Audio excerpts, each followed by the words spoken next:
President Vladimir Putin's personal denial to President Trump that Moscow meddled in last year's U.S.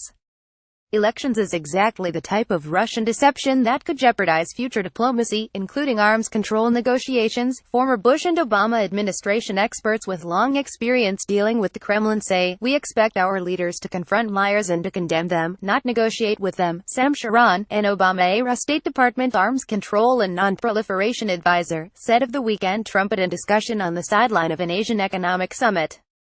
The analysts noted that since the Kremlin's 2014 annexation of the Crimea, Moscow-orchestrated misinformation campaigns have dramatically increased in frequency and effectiveness, including a major Kremlin press to obscure the details of a nuclear missile program which violates a major nuclear arms limitation deal with Washington signed 3 decades ago.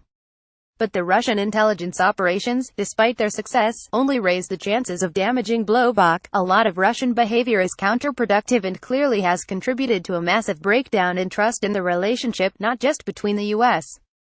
and Russian governments, but also our societies and U.S. Congress and the U.S. media, said Paul J.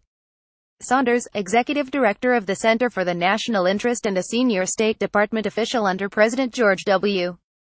Bush. The question is, do they actually thinking that we will believe these deceptions? The last weekend, while Mr. Trump declined to say whether he believed Mr. Putin's denials about election meddling, the U.S.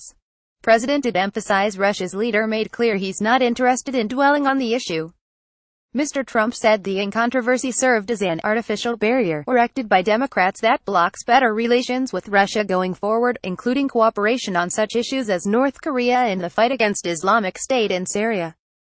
Mr. Charan said that many Russian officials see their geopolitical deceptions as simply equivalent to what they perceive to be similar disinformation coming out of Washington, such the Bush administration's justification for invading Iraq based on what was later revealed to be false evidence the country had weapons of mass destruction. The deception can be seen as the Russians acting in a way they think a great power should act, he said.